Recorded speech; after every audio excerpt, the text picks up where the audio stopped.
Écoutez, je suis venu au Salon du Livre d'Avignon parce que déjà à la demande de Dominique Lotte, on a sympathisé très vite par téléphone. C'est une belle personne et je l'ai senti dynamique, j'ai senti cette espèce d'enthousiasme qu'elle avait pour les auteurs.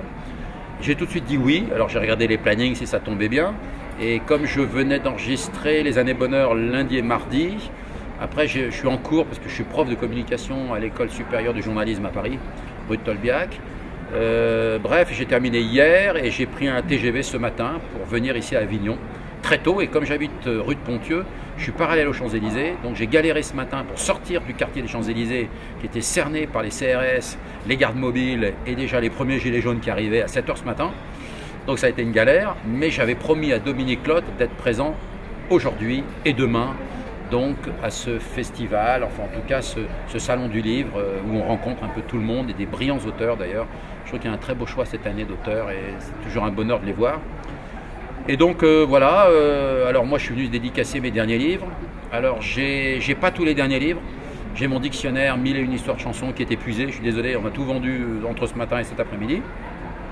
Entre ce midi et cet après-midi, parce que je suis arrivé à 11 h 27.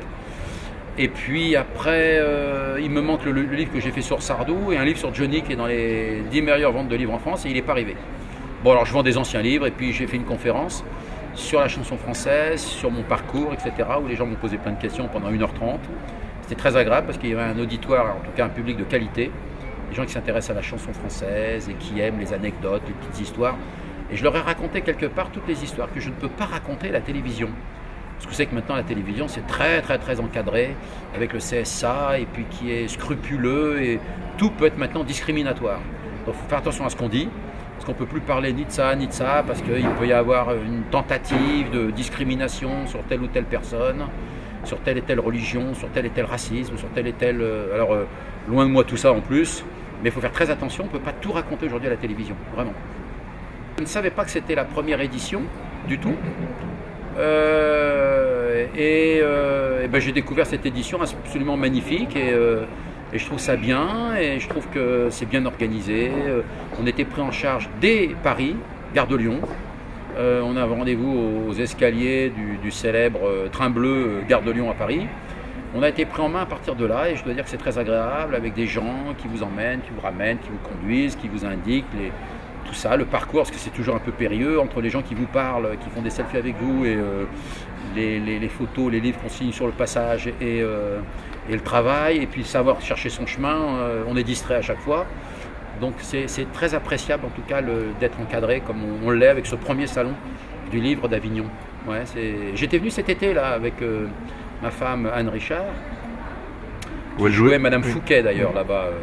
Sur scène pendant pratiquement 3 semaines et j'étais venu passer 3-4 jours avec elle dans mon emploi du temps aussi un peu compliqué l'été et puis j'adore cette ville hein. Mais je viens souvent dans le coin parce que j'ai une amie qui s'appelle Michel Thor, célèbre pour ses tubes et ses chansons et qui est souvent, je passe chez elle et on est très amis, je suis resté son éternel attaché de presse depuis 30 ans et on s'entend bien et on s'adore et on rigole ensemble et j'aime beaucoup cette personne, donc je viens souvent ici dans le coin, en tout cas pour la voir. Oui, alors je ne peux pas encore en parler maintenant, évidemment, je ne peux pas parler encore d'une suite en télé, mais évidemment que les Années Bonheur ne vont pas s'arrêter comme ça immédiatement. Il y a une telle demande du public, c'est des millions de gens en France.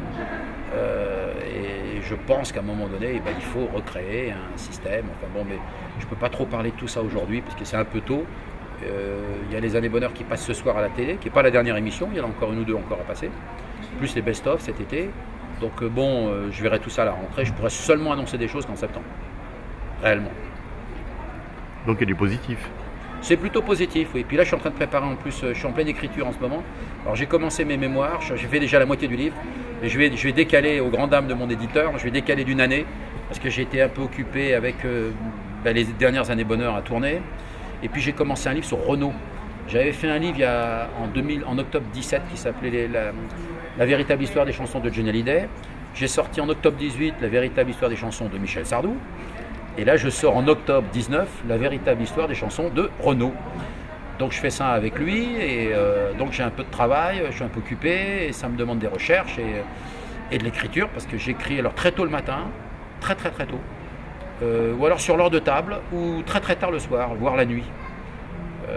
On n'a pas le même nombre d'heures de sommeil avec ma femme, donc elle dort à peu près 10-12 heures, 10 heures, un bon 10 heures par nuit, et moi je dois dormir entre 4 et 5. Donc je rééquilibre un peu les horaires avec l'écriture. Voilà, c'est formidable et ça me permet de sortir les choses voilà, au fur et à mesure. Mais bon, ça se passe bien. On a trouvé cet équilibre de cette manière dans notre couple et ça se passe plutôt bien. Voilà. Elle aussi, elle a du texte à apprendre, hein, parce que dans ses rôles de comédienne pour la télévision ou pour le théâtre, elle a un peu de texte hein, et elle a une mémoire qui me fascine. On n'a pas la même mémoire. Vous savez qu'il y a la mémoire du par cœur comme quand on était à l'école. Puis après, vous avez la mémoire par le nombre. Moi, je l'ai par les nombres, la mémoire. C'est un chiffre, une date qui va me donner l'histoire d'une chanson ou d'un événement. Et on a vraiment deux mémoires différentes. Anne, quand elle apprend un texte par cœur, elle le joue. Le lendemain, elle ne sait plus du tout son texte. Et elle a chassé son texte dans sa mémoire par un autre texte qu'elle imprime, qu'elle doit réciter une semaine après. Alors que moi, quand j'ai une histoire, je l'ai à vie dans la tête. C'est pas les mêmes mémoires. Donc, on se fascine mutuellement dans nos vies professionnelles finalement. Ah ben, je reviendrai bien sûr à Avignon. On ne peut pas refuser une invitation au soleil alors que nous, on est encore dans l'hiver à Paris. Donc ça, hors de question, je reviens. Et puis en plus, je trouve qu'il y a une belle ambiance parce que c'est une famille. Je trouve que c'est vraiment joliment organisé. Et je ne dis pas ça par flagornerie. Hein. C'est vraiment. J'en fais beaucoup de salons. Enfin, j'en fais 10 par an à peu près. Donc, et je peux vous dire que l'organisation à Avignon, c'est une des belles organisations. Vous n'avez pas à rougir en tout cas de.